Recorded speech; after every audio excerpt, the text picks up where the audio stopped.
Alright, who can tell me the power verse? Just say it. You know it, say it.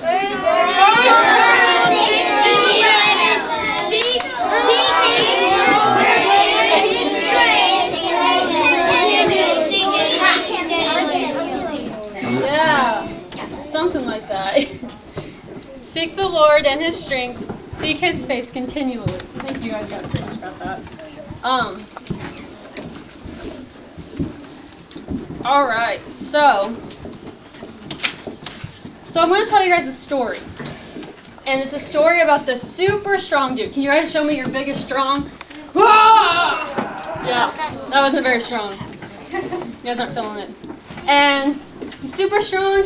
He's got some great hair and a secret agent.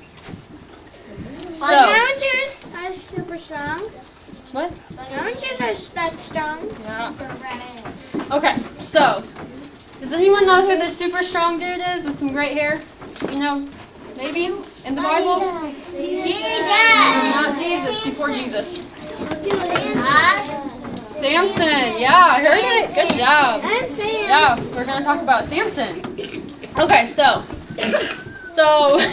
before Samson was even born, we're going to talk about this real quick, and then we'll jump into the story. But before he was born, an angel came to his mother because his mother wasn't able to have kids, and the angel made her able to. And the angel told his mother that no razor shall come upon his head because he's going to deliver Israel out of the hand of the Philistines.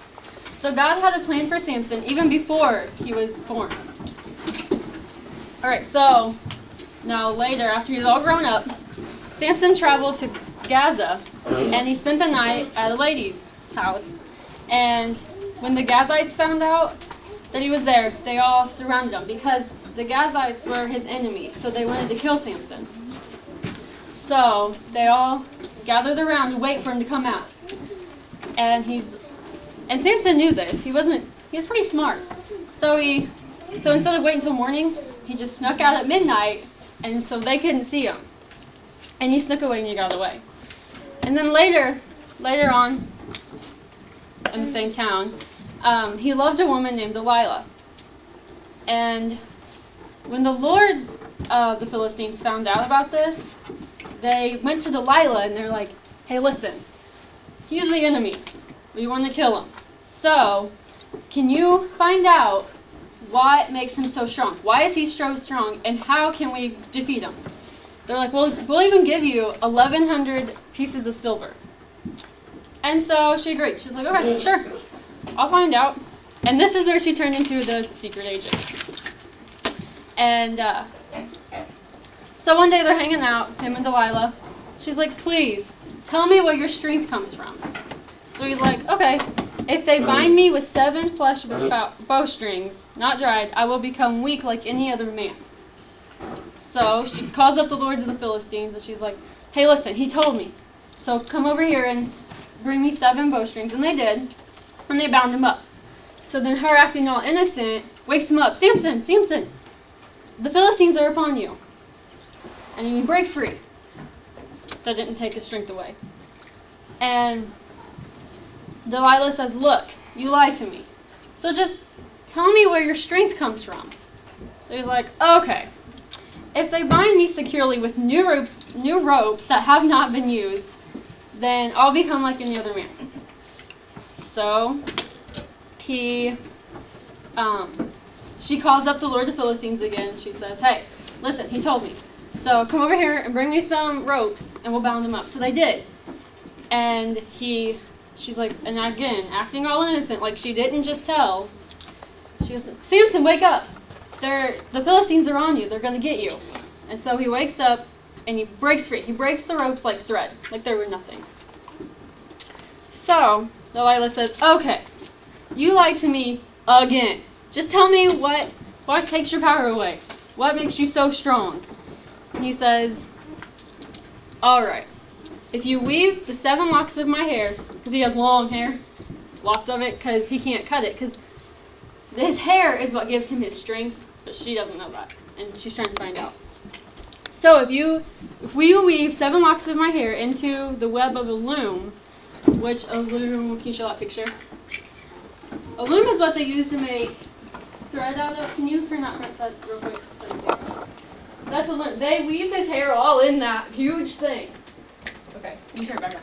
That's what they used to make thread with so they can make clothes back then. So they did it. So she calls up the Philistines again, says, okay, come here. Weave his hair, and they weaved his hair into it. And she's like, okay, Samson, wake up. They're on you again. And then he breaks free. He just gets up. He's done. And it was easy. And so, now after being tricked 3 times, Delilah's pretty upset. She goes into ultimate nagging mode. How can you love me? How can you say you love me? You have tricked me 3 times, blah, blah, blah. So, and she kept annoying him about it. And, hey, listen, tell me. So, it says that she vexed him to death. And vex means annoyed. She annoyed Samson to death. And so, he finally broke. He's like, okay, I'll tell you.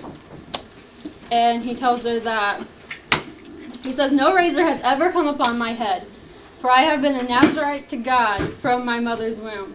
If I am shaven, then my strength will leave me, and I will become weak like any other man. So if his hair is shaved, he becomes weak, he'll lose his strength. And Delilah looks at him and was like, yeah, you're telling me the truth. She's like, okay. So she calls them up one more time, the Philistines. She's like, okay, I know he told me the truth. You guys can come, and we'll beat him. So Delilah got him to sleep, and then she called for the men to come shave his head, and they did. And his strength left him. So then Samson, hold on. Oh, so she calls for the Philistines, and they shave his head. And so she's like, okay, wake up, hurry. The Philistines are on you, they're going to get you. And he wakes up, and he's like, okay, whatever, let's go take care of him like I always did. He runs out to go kill him, or to go defeat him. But he didn't know that he had lost his strength. He didn't know. So he goes to defeat them, but instead, they get him, and they put out his eyes, they blinded him, and then they bound him. Because he doesn't have any strength. He doesn't have his strength, so he lost. But as he was bound there, after he's standing there bound, his hair starts to grow back. And the Philistines were all around celebrating that they had won. So the Philistines called for everyone to come to the temple where they had bound him. And there was thousands there. And they told the guys keeping Samson to bring him out and to put him between the pillars of the temple. And they did.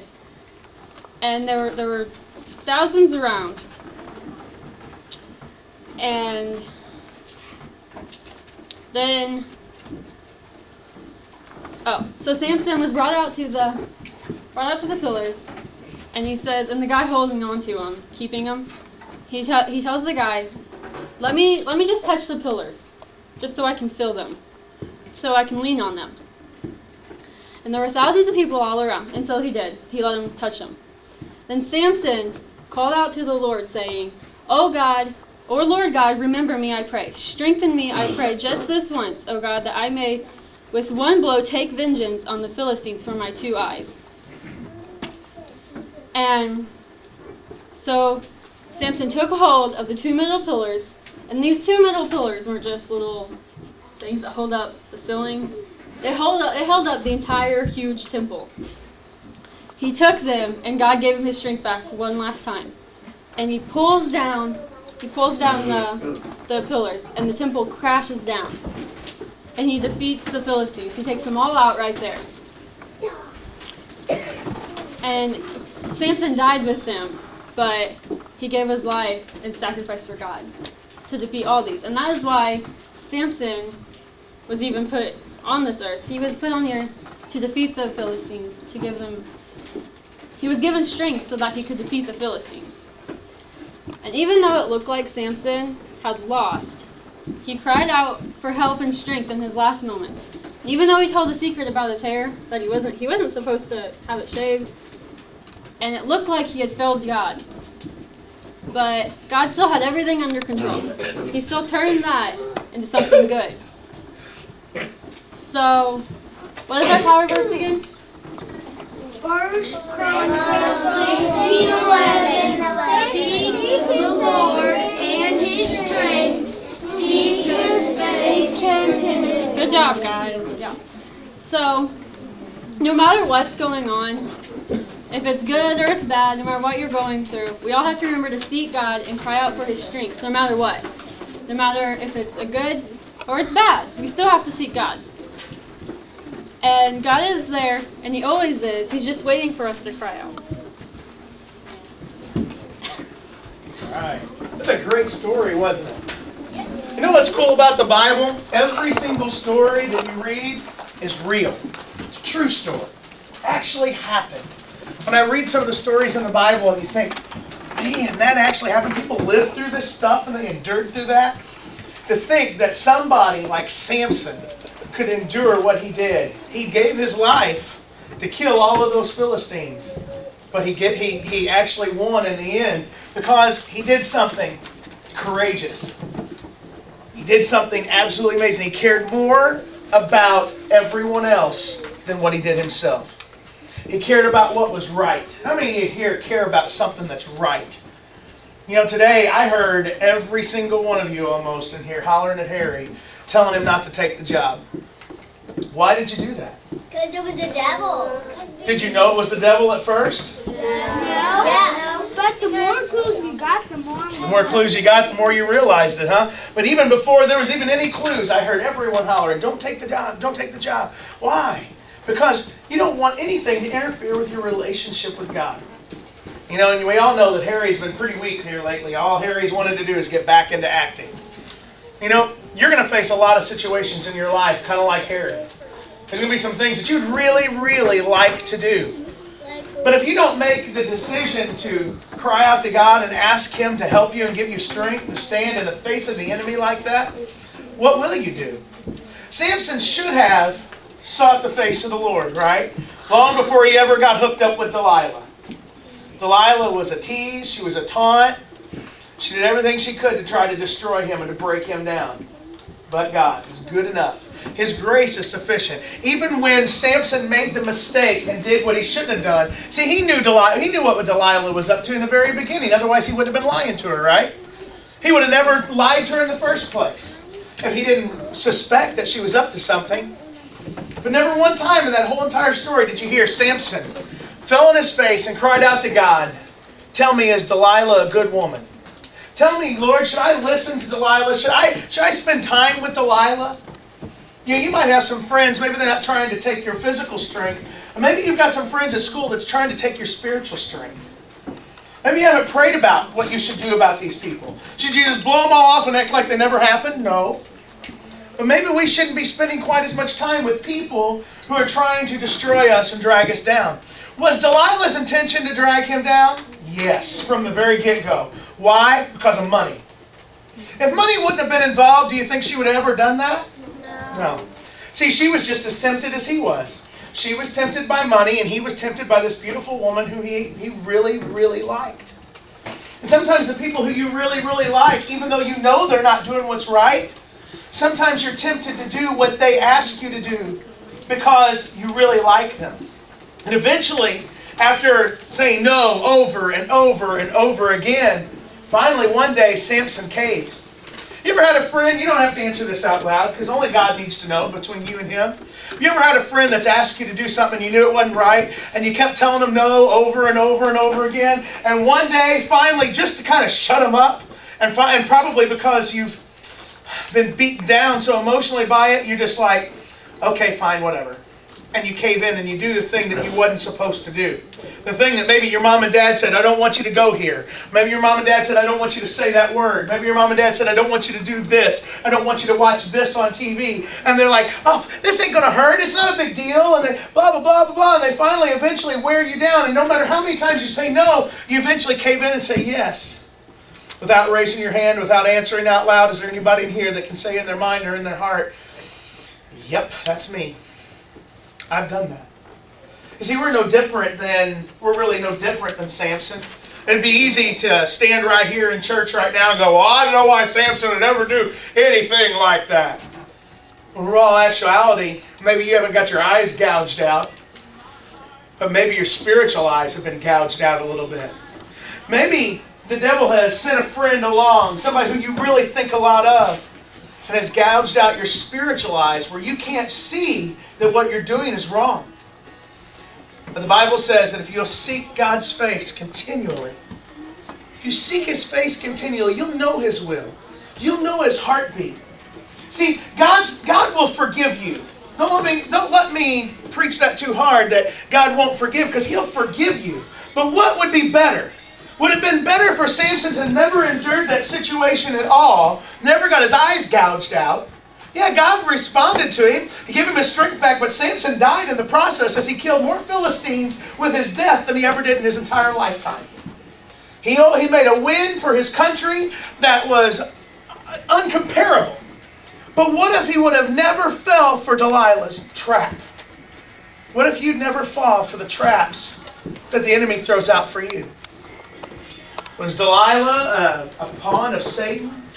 Well, let's see. Philistine people were pawns of the enemy. They paid Delilah. Delilah accepted it. Yeah, the devil was behind it. Somewhere, way back in somewhere, the devil may be behind some of the situations with your friends. How many of you can say, I got some good Christian friends who would never ask me to do anything wrong?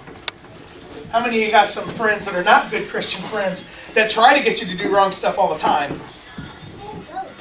Those kind of people are the ones that we need to try to not spend as much time with unless we are really strong in the Lord, right? Those are the kind of friends that we need to have. I call them fair weather friends. Those are the kind of people that are there with you whenever things are going great. And if you get down and out, they're not going to be there for you. But your true Christian friends, the ones you go to church with all the time, the ones that love you and will pray for you and try to build you up, those are the friends that are not fair weather friends. Those are the ones that will be there no matter what. Those are the ones that's going to stick with you from beginning to end. But you know, it seems like sometimes that those friends that are in the world have a strong pull. Just like Delilah. She had a strong pull on Samson because Samson loved her. Thought she was beautiful. And his love for her made him think, well, maybe I can trust her. And he tested her. Finally, he got to a point where, I don't know why he finally told her the truth. Maybe he finally got to a point where he thought, maybe if I tell her the truth, maybe if I really tell her what the problem is, she'll love me and respect me for telling me the truth. Because sometimes people are just looking for appreciation or acceptance from somebody else. And sometimes they'll live out their biggest, deepest, darkest secrets just to get that pull in. Anybody ever done that before and it come back to haunt you? You told somebody your biggest, deepest, darkest secret and then they go rat you out, or they use it against you somehow. It's terrible, isn't it? The games that people do. In fact, there may be some of you sitting right here who are Christians who have been the one who told the deepest, darkest secrets. Maybe just sitting here, you made that kind of mistake yourself and you've not been the best or the closest friend to somebody that you really should have been. Maybe you treat people awful. Maybe, I don't know. Only God can. But you know what? Only way you're going to know is if you'll seek God's face and ask